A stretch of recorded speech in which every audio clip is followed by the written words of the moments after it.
¿Cómo están? Buenas tardes y buenas noches también desde España que nos están mirando en este minuto.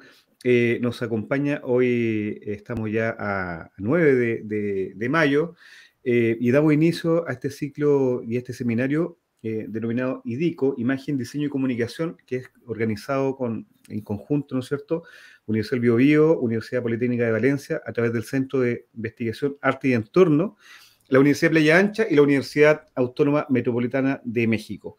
Hoy estamos iniciando este ciclo, ya se supone que en una época un poco más normal respecto a las conectividades y a las presencialidades, pero uno de los aprendizajes que tuvimos respecto a lo que vivimos durante el 2020 hasta ahora fue justamente la inclusión de estos sistemas de comunicación y estos nuevos aprendizajes.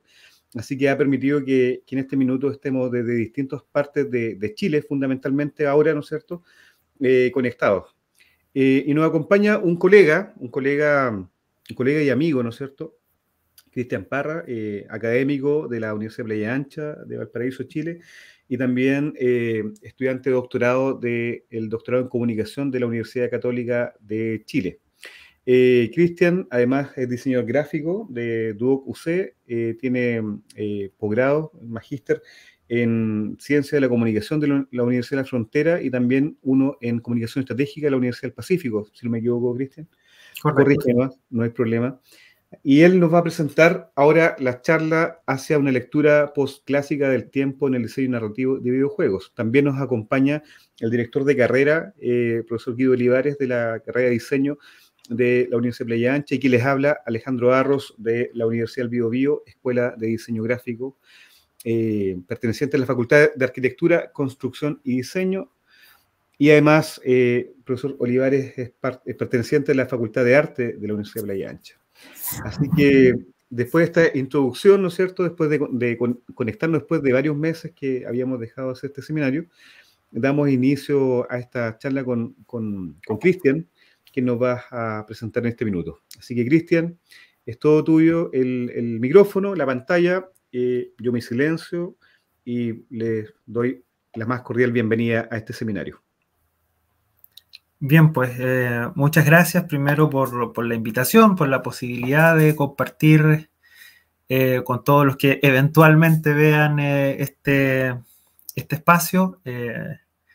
Lo que traje para compartirles es parte de un trabajo que la verdad empezó hace algún tiempo, pero que se ha convertido en un capítulo bastante importante desde el punto de vista de los fundamentos, desde donde yo estoy construyendo un campo de estudio de los videojuegos como narrativas, y como narrativas particulares que no funcionan solamente desde lo que comúnmente entendemos como una narración. Y de eso se trata entonces este texto, esta lectura.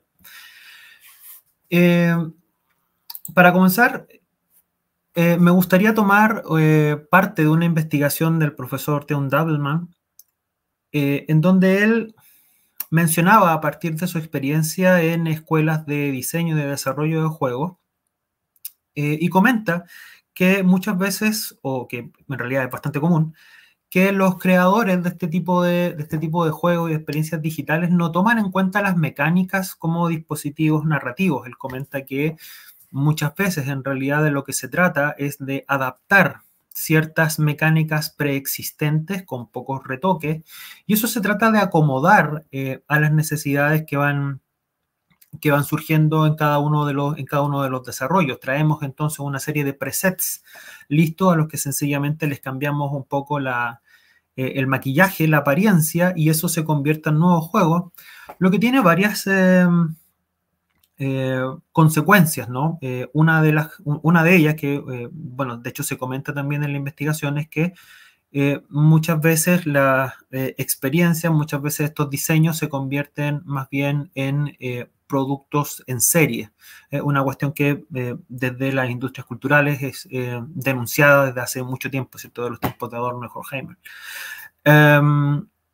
El tema es que al entender los juegos así, al entender estas narrativas de esta manera, toma lugar una cuestión que, por ejemplo, el profesor Pérez Latorre las denomina capa audiovisual, una especie de límite, de barrera entre la función y la ficción, que se empiezan a entender más bien como elementos separados, que sencillamente se sitúan en determinado sistema.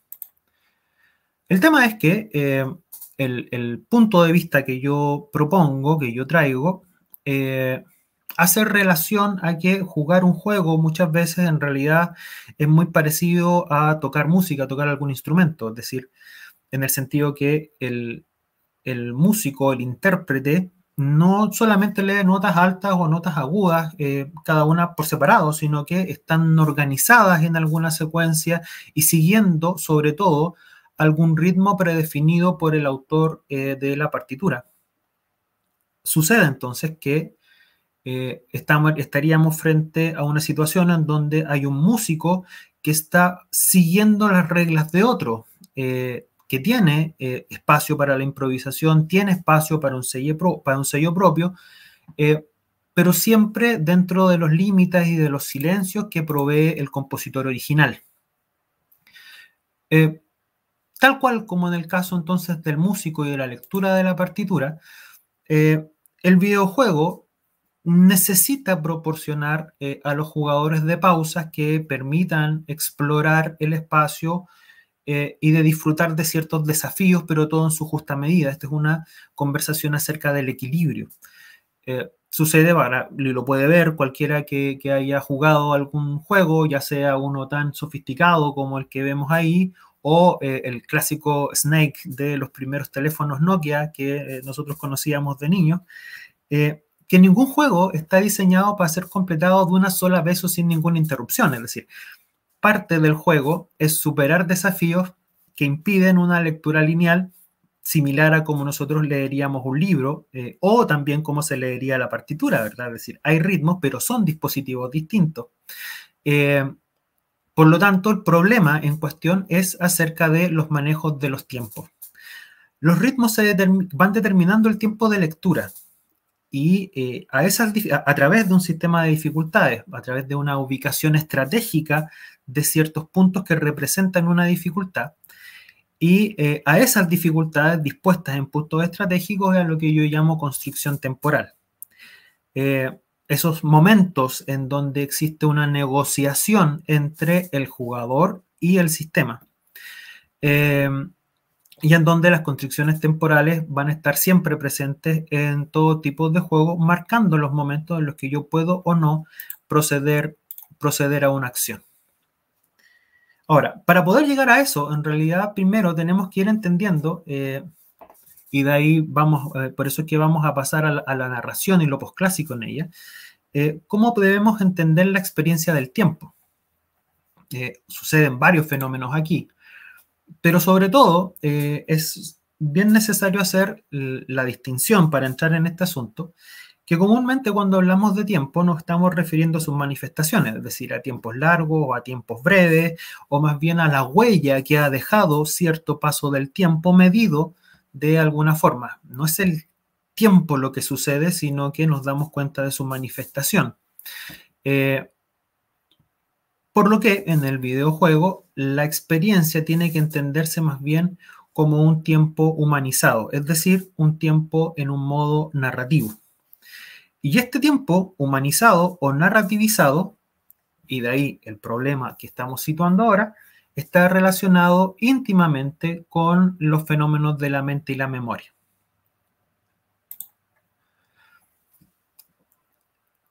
Entonces, a partir de la mirada de David Herman, se empieza a pensar o se empiezan a entender los problemas de la narratividad, los problemas de la narración, a partir de un punto, a partir de una etapa que denomina Herman clásica, que está básicamente construida a partir de las aportaciones de la escuela o del movimiento estructuralista, alimentándolo, agregándole nuevas capas de conocimiento que provienen de otras áreas afines.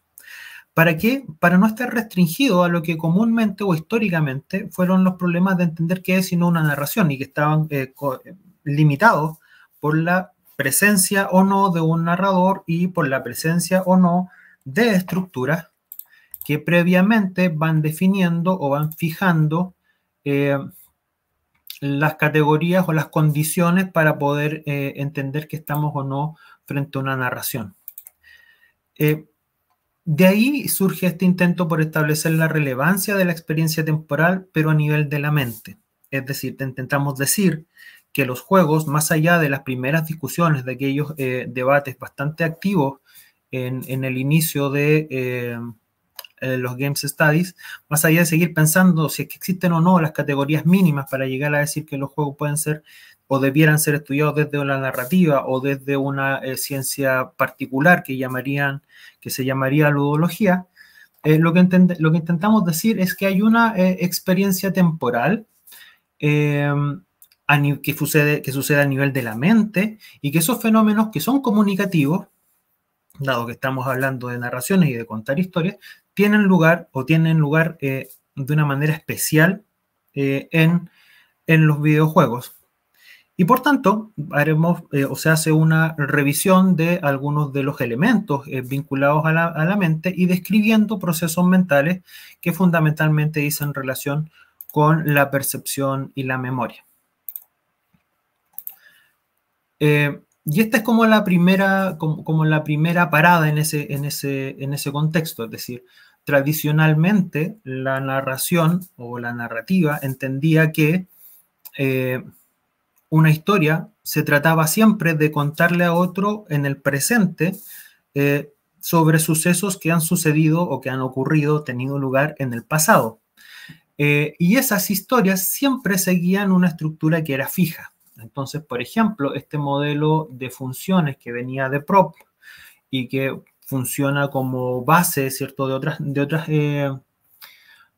propuestas, como por ejemplo las de Gray-Massen, la teoría del lactante, se proponía que cualquier cuento, o se podía llamar cuento, al desarrollo que proceda de una villanía o de una falta, que a través de ciertas funciones intermedias llevaba al matrimonio, o a otras funciones de desenlace como la recompensa, la liquidación de la desgracia o la huida de la persecución. Esto, en cualquier orden, detalles más, detalles menos, era lo que se entendía comúnmente como una narración, y por eso no cabría dentro de los límites que nosotros entendemos o que la teoría entendía para aquello que se debería llamar narración. ¿Por qué?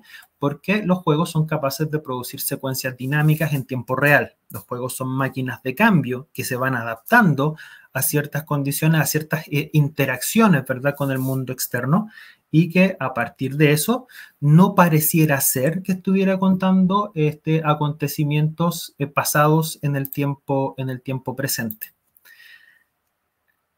Por eso es que la respuesta a esta visión o la actualización de esta visión lo que nos comenta es que no necesitamos en realidad un texto dado que nos diga que es una narración para que nosotros entendamos que lo es. Lo que sucede es que más bien las historias residen en la mente humana como una especie de construcción mental. No hace falta una narración propuesta para desencadenar entonces esta construcción que es cognitiva y que se acciona a partir de una serie o pluralidad de guiones, como denomina Herman. Esta pluralidad de guiones es conocimiento previo que se manifiesta en nuestra cabeza o que toma forma de estereotipos, es decir, de ciertos patrones de creencias, ciertos patrones de expectativas que funcionan frente a eventos que nos parecen reconocibles. Ahora, eso no quiere decir que las historias sean siempre historias reconocibles.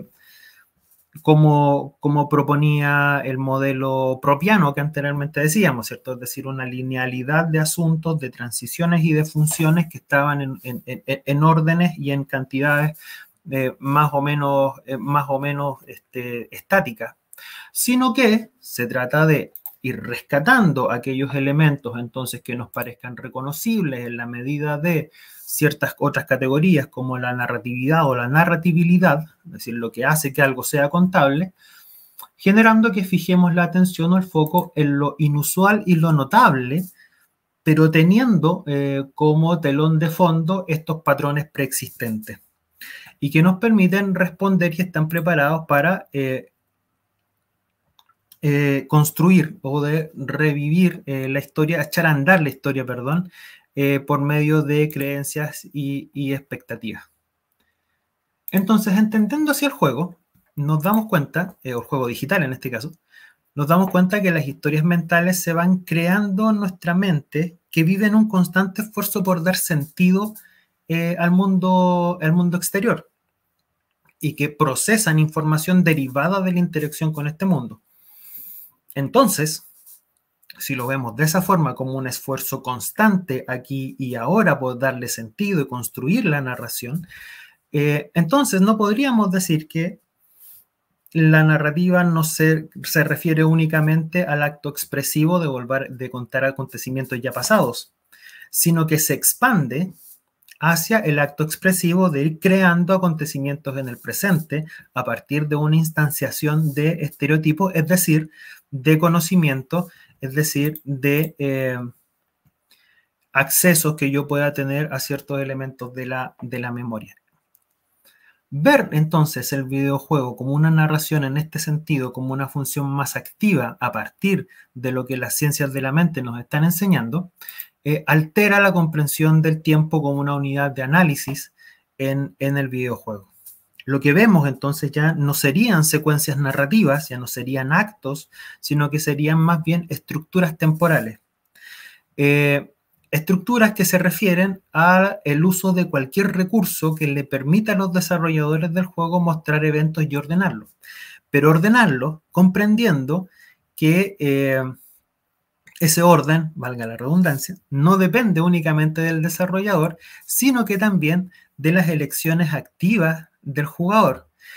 Pero decisiones activas que no son solamente decir, le vas a decir una cosa u otra en juegos de rol, sino de cómo van reaccionando, cómo se van acomodando a las condiciones del entorno. Eso va determinando qué es lo que finalmente se va a hacer, más allá de cuánto avanzamos en la historia. Porque la construcción, entonces, de esta experiencia va respondiendo a una construcción activa, dinámica y continua de la imagen en movimiento del juego. Esta imagen está en movimiento a partir de una experiencia constante que tiene lugar en una ventana de tiempo que llamamos el presente. ¿Pero qué es el presente? Sería una ventana que integra tanto el futuro próximo, mi expectativa a partir del conocimiento previo, como el pasado inmediato, es decir, la fuente de donde se alimentó mi conocimiento previo. Sucede entonces que para poder entender el funcionamiento de estas estructuras temporales y darle sentido al juego, porque finalmente de eso se trata, ¿verdad? Que estamos en comunicación a partir de ciertos aparatos para darle sentido a lo que estamos haciendo, ese es el trabajo que hace la mente, sería entonces un problema asociado, por supuesto, con la mente, pero sobre todo con la memoria. La memoria que va almacenando a partir de ciertas experiencias, experiencias de vida, experiencias culturales o experiencias particulares en el sentido de tener acceso a dispositivos como estos y que van reaccionando en un buffer episódico cuando entra en contacto una memoria de trabajo y una memoria a largo plazo. Lo fundamental aquí es la memoria a largo plazo, que nos va a ir proveyendo tanto de conocimiento declarativo como datos, es decir, nombres, correos, números de teléfono, qué sé yo, y un tipo de conocimiento súper especial que se vincula ya absolutamente con las acciones y que ven ustedes que lleva el nombre de procedimental. El conocimiento procedimental es el que se basa en reglas y que va relacionándose con nuestras acciones. Entonces sucede que nuestro comportamiento se ve influenciado por esta memoria de largo plazo, ya sea directa o indirectamente, cuando entra en contacto con estos elementos de la memoria de trabajo a partir del buffer del episodio, es decir, de esa ventana que se abre, que es en donde se encuentran la expectativa y el conocimiento previo. En virtud de ello, entonces, podemos reaccionar hasta cierta incertidumbre que nos ofrecen los diferentes sistemas, en este caso ya hablando directamente de juegos. Ahí podemos encontrarnos resultados esperables o resultados seguros, resultados confiables, pero para que suceda una experiencia temporal necesitamos cierto grado de tensión, cierto grado de incertidumbre o de cambio. Reaccionar entonces a ello implica crear acontecimientos en el presente. En este caso, a partir de un dispositivo. Nuestra experiencia viene dada, entonces se despierta, se activan nuestras capacidades cognitivas a partir de entrar en relación con ese dispositivo, que es sumamente especial, ¿no? Porque tiene un elemento fundamental que son las mecánicas, lo que decíamos al principio, lo que comúnmente en escuelas de desarrollo y diseño de juegos se ve como cuestiones separadas, es decir, una mecánica o la función que se va desenvolviendo, que se va pensando y desarrollando en un lado de la barrera, mientras otro una estética, una ficción que se construye al otro lado y después sencillamente se acomodan una al lado de la otra, no puede ser entendido de esa forma, porque si hay algo que determina el tipo de historias que va a experimentar el jugador, son entonces las funciones. No hay de esa forma, leyendo esto como desde un punto de vista de instanciación de ciertas competencias cognitivas, no hay una separación entre función y ficción, sino que nos vamos encaminando hacia un continuo que se articula mediante lo que yo he llamado constricciones temporales y que van determinando la duración de estas estructuras temporales o de estos episodios, de estos capítulos, de estas partes que tiene el juego. Distribuir entonces estas constricciones temporales nos va a dar como resultado que hay momentos en donde se puede hacer más o se puede hacer menos. Es decir, no hay una igualdad de tiempo. Las duraciones varían. La historia va a ser siempre fija. El juego se va a tratar siempre de lo mismo. Mucha investigación, mucho ensayo sobre hipertexto nos va contando que en realidad el final a lo mejor puede ser conocido. Sin embargo, el relato se mueve. El relato es elástico. Y lo que nosotros queremos en todo esto es que pueda yo encontrar un equilibrio entre esas diferentes modificaciones en el espacio y en el tiempo. Tiempo, ¿cierto?, de lectura. El juego, el sistema de juego se va enfrentando a eso a partir de diferentes mecanismos, a partir de mecanismos de cambios de estado, es decir, de la misma capacidad que tiene el sistema para ir respondiendo a los sucesos y expulsándolo, mostrándolo en sus periféricos, en las pantallas, en los parlantes, para simular entidades en movimiento y mostrarlas. Se va también generando cambios en el espacio-tiempo, es decir, en el diseño y en la ubicación de ciertas entidades en él, pero, sobre todo, a través de lo que se ha llamado un tiempo condicionante. Ese tiempo condicionante describe cómo se pueden estructurar el tiempo limitando y dirigiendo el comportamiento del jugador del juego. Es decir, existe como categoría, se ha visto que está ahí y se relaciona con una lectura, ¿cierto?, de esta narración tan especial que sería el dispositivo de juego.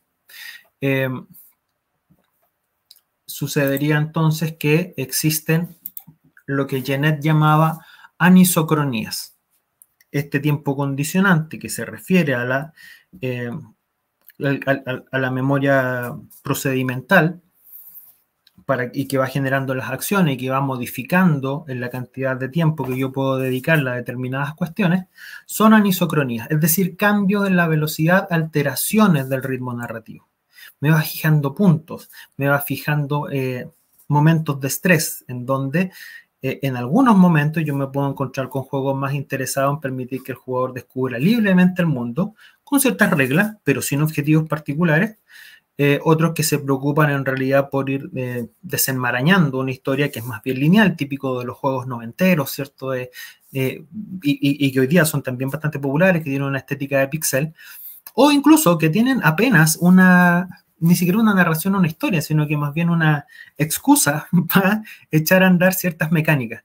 Lo que nos encontramos entonces es que puedo tener juegos con un ritmo mayor o menormente continuo, pero tengo esta gradación, ¿cierto? Que va entre lo más lúdico, entre lo que va restringido, que tiene mayores restricciones en las reglas, y otra que en realidad me da más libertades para poder hacer una lectura, si se quiere, desde un punto de vista más tradicional. Existiría entonces, como decíamos, en el juego, tal como lo propone Herman a partir de la narración posclásica, un continuo, un grado de narratividad que pudiesen tener los juegos, en donde en un extremo voy a tener el luz, el conocimiento del mundo del juego, es decir, el conocimiento procedimental, y en el otro extremo un conocimiento global o general que tiene relación con ir activando nuestras competencias narrativas. Así se genera lo que se ha llamado, y esto es una propuesta de Laurie Mary Ryan, que denominaba una ludonarrativa, es decir, una forma de combinar estos dos extremos. No existe entonces un juego que no pueda ser entendido como narración, ni es tampoco un juego estrictamente únicamente una narración, es más bien un continuo. Un continuo que echa a pie y que echa a andar esta combinación, este paso, que va permeando esta capa audiovisual que comentábamos al principio. Entonces, un diseño eficiente y claro de la función y de la ficción necesariamente se tiene que complementar y se explican mutuamente añadiendo tanto legibilidad como significados que pueden construirse ya en el futuro. Entonces, ya como para ir cerrando, algunos puntos que permiten plantear ciertas conclusiones. El primero es que hay un conocimiento sobre el mundo que tiene una mayor inclinación sobre la barra de lo lúdico, en donde el resultado es el resultado de procesos de memoria que ponen en relación la memoria a largo plazo con la memoria de trabajo para realizar tareas de procedimiento. En el otro extremo, se mueve la gradiente, hay un conocimiento de mundo que es nuestra capacidad humana de completar los vacíos en la narración.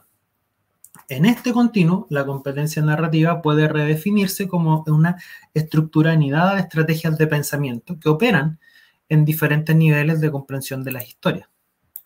El juego va proveyendo de salidas pertinentes al comportamiento del jugador, le plantea dificultades y la frecuencia de apariciones de estas dificultades van determinando el ritmo de la lectura.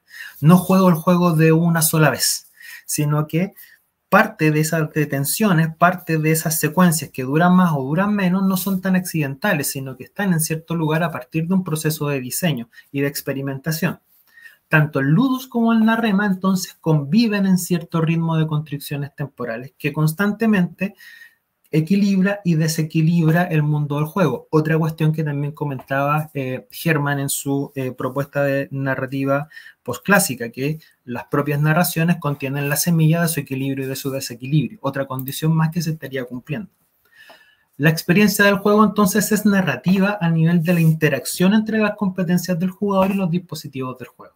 Es decir, hay un manejo de ritmos que es un elemento constituyente del goce estético del jugar a juegos digitales. Eso a través de la ejecución de habilidades vinculadas a la memoria de largo plazo. Por eso es que yo planteo que un enfoque narrativo de corte cognitivista, que sí considera estos mecanismos, permite comprender esta creación interactiva de la narración presente en las cosas.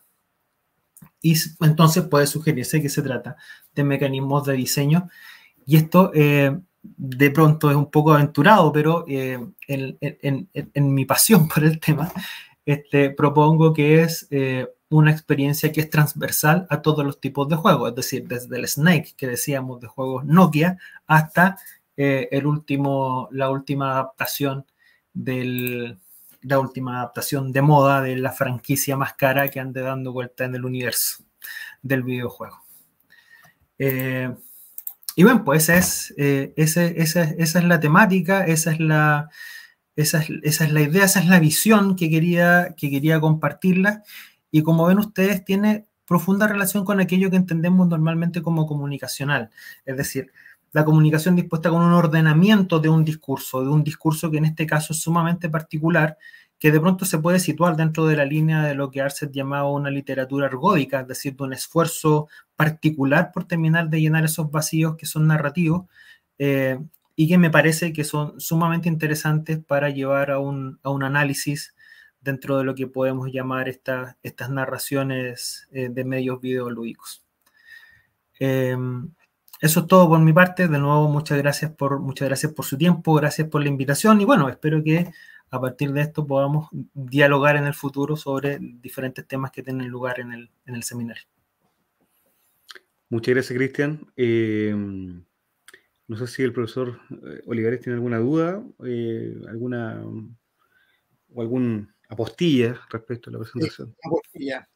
Gracias, Alejandro. Sí, yo quería compartir la experiencia, ¿no?, de acercarse al videojuego, de lo que significa en la pantalla, ¿cierto? La imagen, la estética. Digamos que es una sensación la que se produce en el juego cuando se provocan esas sensaciones que marca Cristian allí, cuando uno trata de conectarlas con su memoria de largo plazo, como dice justamente, y trata de conectarlas con una cierta realidad, porque hay que decir que la estética de los juegos ha abandonado mucho, se basa mucho en la realidad directa, ¿cierto? La representación de la imagen que está allí, si bien hay personajes que tienen un cierto grado de abstracción, en el fondo reproducen unas realidades muy, muy verídicas, ¿ah?, para el jugador. Y por lo tanto lo hace apasionado, y en el sentido de que también lo conecta con ciertas situaciones de gozo, de películas o de personajes, de cosas placenteras para el jugador. Por eso me parece muy interesante la propuesta que plantea cuando dice que en realidad la experiencia del videojuego uno la desarrolla cuando lo asocia con esa memoria, con ese acervo que tiene de las imágenes y poderla reconocer. No sé si estoy equivocado en la lectura que estoy haciendo, Cristian, de tu presentación, pero por favor, coméntala, por favor. Bueno, es una opinión súper válida que, a ver, yo entiendo que de pronto es difícil en algunos ambientes verlo acá. Esta es una construcción que, como ustedes vieron, es bien abstracta, pero lo que dice Guido toca un tema que es, para mi gusto, es maravilloso dentro del trabajo que se puede hacer, y que pasa por definir a qué tipo de estética nos estamos refiriendo. Lo que yo decía es que normalmente vemos estéticas diferentes o vemos más bien cuestiones distintas entre la función y la ficción. Entonces, de pronto uno podría decir, sobre todo desde el diseño gráfico, ¿no?, que es de donde provenimos nosotros, y llamar estética a aquello que vemos, ¿cierto? Al arte, a la mímesis y a la técnica, al tecné del resultado en pantalla, y de ahí representaciones y significaciones que están fuera de lo que yo estoy trabajando, pero que por cierto que están ahí. Hay algunos textos súper interesantes, como por ejemplo los de el texto de significación del juego del profesor Oliver Pérez Latorre, y quizás nuestros amigos de España lo conocen todavía más. Pero cuando nosotros estamos juntando sobre esta visión, ¿cierto?, y estamos haciendo una interacción entre función y ficción, en realidad nos estamos situando en una forma estética que no es solamente la estética contemplativa, sino que es una estética de la acción, una estética de poner en acción las herramientas. A eso se le llama, hay una propuesta teórica que le llama tecnoestética. La tecnoestética comenta que hay un placer sensorio-motor en dar uso a la herramienta y que el resultado de ese uso sea el apropiado. Tiempo atrás, en otro contexto, comentábamos acerca de lo que significa o de las reacciones químicas que implican en el cuerpo de felicidad, ¿cierto? Al momento de que una tuerca se mueve después de hacerle mucha fuerza. Bueno, en este caso pasa lo mismo. Hay una estética, no solamente en ver qué tan parecido es el modelo de Arturo Vidal en el juego del FIFA, sino que cuando apretaste el botón en la dirección y con la fuerza y el efecto que esperabas y el balón salió en el juego exactamente al punto donde tú querías que llegara, es una forma estética que toma de todas maneras esta visión de comprender el juego como una fusión, ¿no?, entre fusión y ficción. Así que sí, tocas otra tecla que a mí me parece sumamente interesante, que también forma parte, de pronto en otra oportunidad podremos hablar de lo mismo si es que me vuelven a invitar, de pronto no me ven nunca más. Gracias, profesor. Hay una cosa que inevitablemente recordaba, de hecho tú lo señalaste, que es el libro, uno de los libros claves en mi vida comunicacional, que es el de Vladimir Prop, ya la morfología del cuento, ya la morfología del cuento. Y bueno, y ahí el cuadrado semiótico y todo lo que viene después, ¿no es cierto? Cómo se ha ido constituyendo este sistema de narración. Ahora, una duda en realidad, yo creo que es una duda más que mía, porque esto lo hemos conversado muchas veces, sino que una duda que tiene que quedar clara y que sería fundamental que tú, porque tú eres diseñador gráfico igual, como lo señalado, nosotros pudieses contar cómo tú llegas a este tema desde el diseño, ¿ya? Y no desde la sociología, no desde la antropología, ¿no es cierto?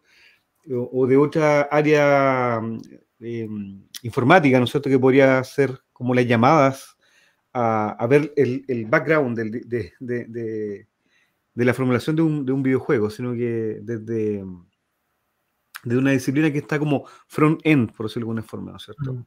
Eso Sí, sería interesante que lo pudiese un poco tocar.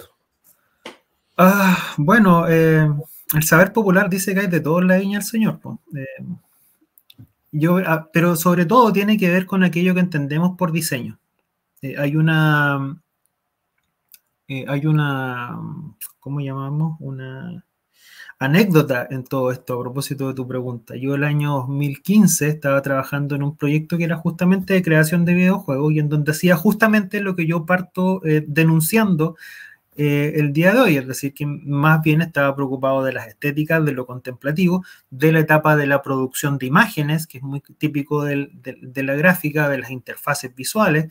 De pronto, si uno lo ve, es mucho más cercano para un diseñador más preocupado del front-end, como tú lo pones, de preocuparse de un análisis de las affordances de pronto que pudiese surgir con los límites de, no sé, bueno, el diseño de interfaz gráfica no es estrictamente una affordances en el sentido de Gibson, pero quizá pudo haber sido una entrada porque hay derivaciones que llevan hacia allá. El tema es que cuando estás trabajando en el diseño del juego te das cuenta que hay un enriquecimiento, como sucede cada vez que uno trabaja con diferentes expertices. Me tocó trabajar con desarrolladores por harto tiempo y, bueno, la anécdota es, después de todo este rodeo, que estábamos viendo, testeando los primeros alfa de un juego de carreras, en donde tenías que tú evitar las constricciones temporales, ahí tenían que ver con evitar los obstáculos que podían aparecer en el camino. La discusión era muy en el plano que yo decía que estaba partiendo el ritmo, era demasiado lento, la velocidad era muy baja,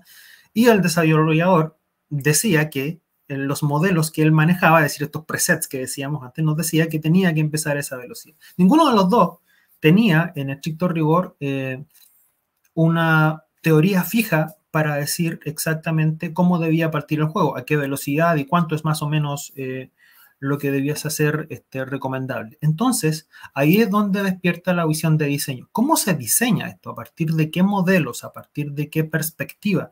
Porque el diseñar, y esto, bueno, Alejandro lo adelantaba, lo hemos comentado muchas veces y también con Guido, diseñar no se trata de hacer, diseñar se trata del pensar y de proyectar, ¿verdad?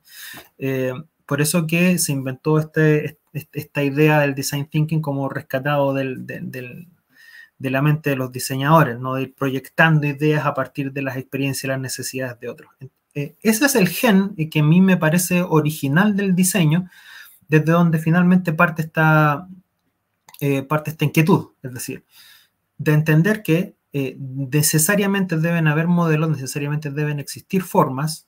Hasta ahora no lo he encontrado tal cual. A lo máximo que he llegado es la memoria procedimental y el tiempo condicionante. Pero no existe verdaderamente una teoría o un modelo explícito que nos ayude a interpretar cómo manejamos estas estructuras temporales y cómo damos cuerpo a una estructura, bueno, que finalmente entra en relación con los diferentes aparatos estéticos que vaya a tener un jugador.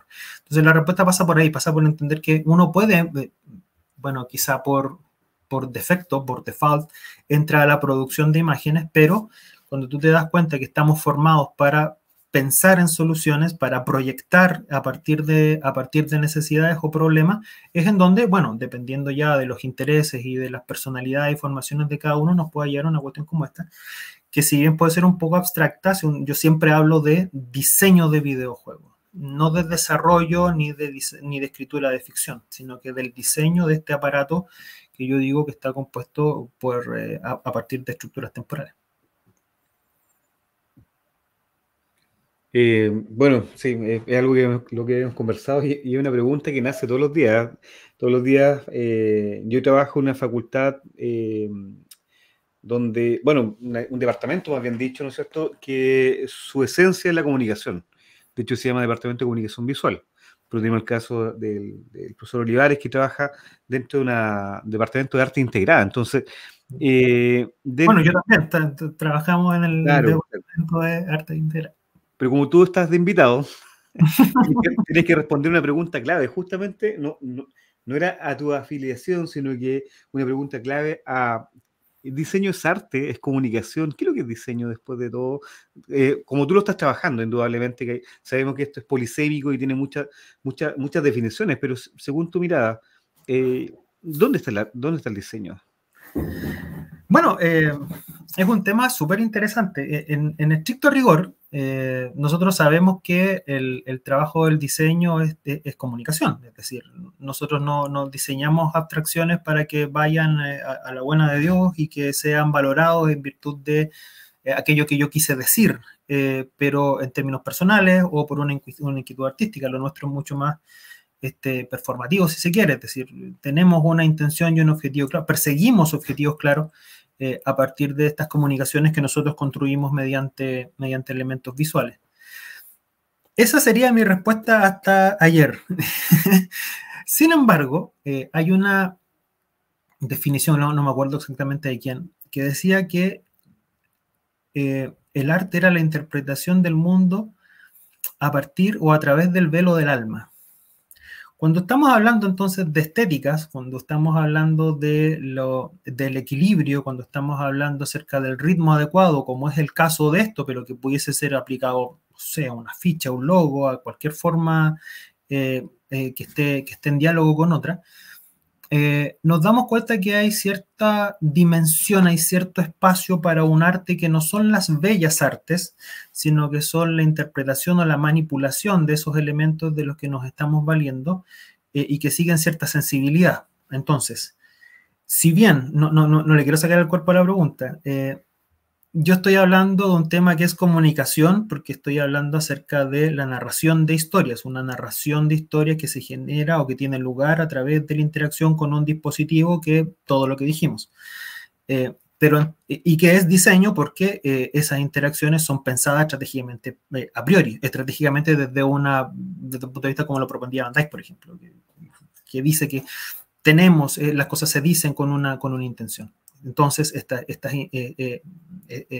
constricciones están puestas por la intención de alguien que quiere modificar la duración de los tiempos, ¿vale? Pero nuestro diseño que está siguiendo ese objetivo, nuestra gráfica, nuestra imagen, que sigue ese objetivo comunicacional, que tributa a cierta estrategia comunicacional, es generada por y para seres con alma. Entonces, bueno, eso de que está dirigido a seres con alma tampoco es mío, en realidad proviene del mundo de la publicidad y ciertos paradigmas en estrategias publicitarias. Pero tiene toda la razón, es decir, tenemos estos objetivos, precisamente somos lineales en eso, queremos transmitir un mensaje y que ese mensaje sea monosémico, es decir, que sea interpretado como queremos por el público al que estamos dirigidos, pero siempre los públicos son seres con alma. Entonces, hay cierto espacio para el arte y así también no nos echan de la Facultad de Artes, porque así tributamos los dos. Sí. Está silenciado, profesor.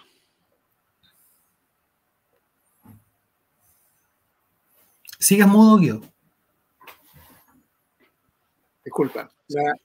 La frontera, y voy a opinar ahí acerca del diseño y el arte, tal vez la preocupación de los diseñadores es que estamos atendiendo audiencias y los artistas no están interesados en la audiencia, aparentemente. ¿Ah? No estoy tan seguro de aquello, pero pareciera que los artistas se mueven con total libertad. Yo no llegaría tan lejos, preferiría que un artista dijera eso. Yo llego hasta donde es una especulación, por supuesto.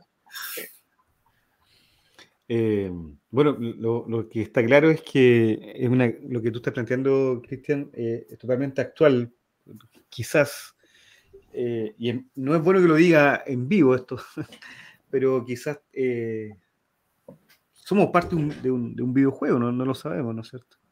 Es probable que seamos parte de uno. Pero ese es un punto maravilloso también. Existe la idea de que a partir de la creación del lanzamiento del iPhone, el mundo se convirtió en un videojuego. Piensa tú que hoy día esto mismo que estamos haciendo nosotros y que nos vinculamos a partir de aplicaciones, en el fondo lo que estamos haciendo es la misma analogía del músico, es decir, jugando con las reglas de otros.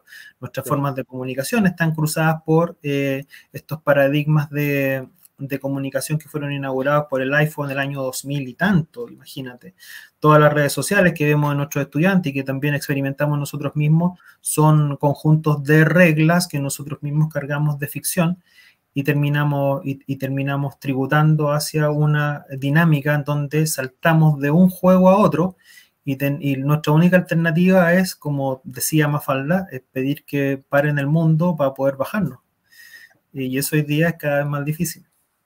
Me acordé de lo que decía Renato Descartes antes de que lo estuviesen buscando para que más lo vieran, ¿no es cierto?, por hereje, y él se fue a esconder a los Países Bajos, a Holanda, y lo toman, ¿no es cierto? Y Descartes, porque él planteaba que cómo podías estar seguro tú, ¿no es cierto?, de que estás ahí y que no es un sueño. Porque la gente te ve, pero tú no sabes si te están viendo o no, es parte de este sueño. Entonces, eso que era muy loco, él señalaba como el engaño de los sentidos, que en cierta forma es lo que tú estás planteando ahora, ya los sentidos nos están engañando y se están creando dispositivos para poder engañarnos cada vez mejor. Por eso es esta lógica casi de Truman Show, ¿no es cierto? Si estamos siendo parte de un juego o no lo estamos haciendo. Lo que sí queda claro es que lo que estás planteando tú, Cristian, es un estudio muy actual. Bueno, más a futuro vamos a ir viendo cómo se va a ir desarrollando, como tú lo estás experimentando en base a un trabajo doctoral que me atrevo a decir que no hay mucha gente que lo estudia acá en Chile, por lo menos. No hay mucho estudio en español de lo que tú estás señalando. Son estudios en ciernes los que hay, y yo te felicito también por abrir las posibilidades complejas, ¿no es cierto?, en el día de hoy en instituciones como las nuestras, que están muy, muy concentradas fundamentalmente en hacer la docencia, la pedagogía, y hay poco recurso para investigar. Así que en eso mi felicitación y mi admiración también por tu trabajo. No sé si el colega Guido quiere hacer algún comentario más. Sí, por supuesto. No, felicitar a Cristian, por supuesto, todo su estudio. Yo quiero decir que estoy muy lejano en ese mundo. Mi situación es más bien de un observador solamente. Pero, no, muchas felicitaciones, Cristian, y adelante con su estudio, con su trabajo.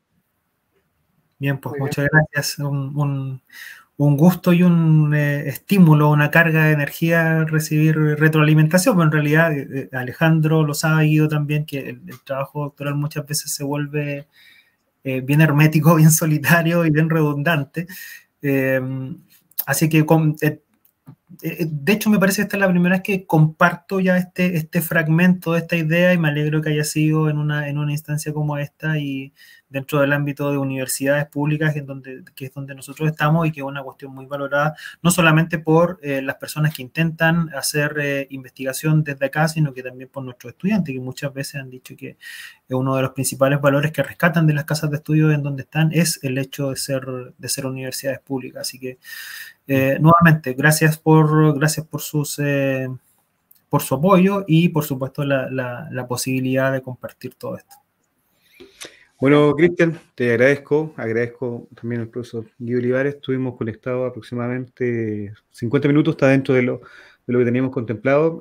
La conversación ha sido entretenida, así que yo voy a finalizar la transmisión para que después sigamos offline, ¿no es cierto?, conversando algunas cosas más. Así que le agradezco y también les dejo la invitación para el próximo lunes con otra charla que va a ser generada desde Chile, pero vamos a tener invitados a la gente del Centro de Investigación de Arte y Entorno de la UPV, ¿ya?, en España. Así que buenas noches, un abrazo grande. Buenas noches.